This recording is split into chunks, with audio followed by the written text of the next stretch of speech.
In an answer to the reference made by President Draupadi Murmu, the Supreme Court held that there can be no timelines fixed for governors or the president to give assent to the bill before them, which have been passed by the state assemblies. However, it held that in cases of prolonged delay, the courts can issue a limited direction to the governor to decide on the bills. Hello, this is Ruchi Bhattar, and I will tell you what the Supreme Court answered in the 14 questions referred to it by the President of India. This came after the judgment delivered by a two-judge bench in April this year in the Tamil Nadu governor case, which laid down timelines for the president and the governor to act on bills.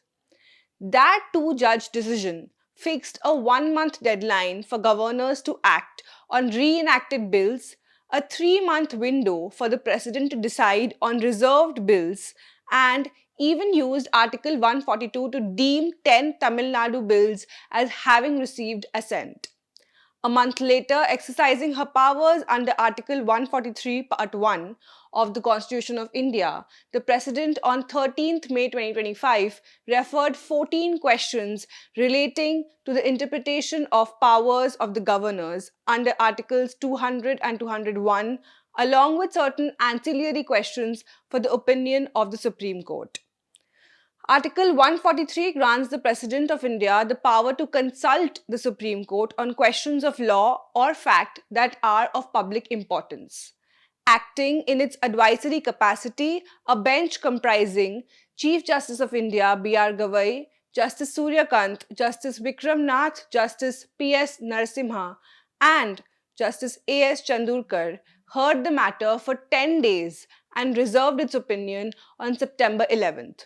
Today, the court clarified that this is a functional reference which is fundamentally of a different nature as compared to the earlier references under Article 143, as it strikes at the root of the continuation of our republican and democratic way and the Constitution's federal character.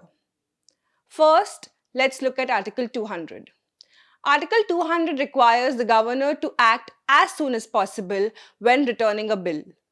After the House has passed the bill, it is presented to the governor for his or her assent, and the governor has four options: grant assent, withhold assent, return it for reconsideration, or reserve for President's consideration. The Supreme Court says in India's cooperative federalism, governors must adopt a dialogue process to iron out differences with the House over a bill and not adopt an obstructionist approach. A five-judge bench says that the governor has the discretion either to return the bill with comments to the House or reserve it for President's consideration. This discretion of the governor cannot be whittled down. However, the bench also said that the constitutional courts cannot impose timelines on the president and governor for taking a decision on the bills. The court has opined that governors cannot sit on state bills indefinitely but refuse to prescribe a timeline for governors and the president, saying that would be trampling upon separation of powers. The court has held that timelines cannot be fixed for a grant of assent for bills by the governor, and the Supreme Court has said that the concept of deemed assent is against the spirit of the Constitution and the doctrine of separation of powers. The court has also said that it is an institutional responsibility to tender its opinion on this functional reference sought by the highest constitutionality functionary. Crucially, it rejected the idea that the governor has the power to simply withhold a bill without an explanation, stating that what cannot be withheld after a proper dialogue cannot be withheld unilaterally by the governor. The phrase withholds assent in the main part of Article 200 is conditioned by the first proviso, requiring the governor to return the bill for reconsideration. A central question was whether the governor must act on the aid and advice of the Council of Ministers. The court concluded that the governor enjoys discretion in choosing from these three constitutional options and is not bound by the aid and advice of the Council of Ministers while exercising his function under Article 200. This discretion is necessary because several constitutional provisions mandate reserving specific types of bills for the president's assent, a function that the state executive cannot circumvent.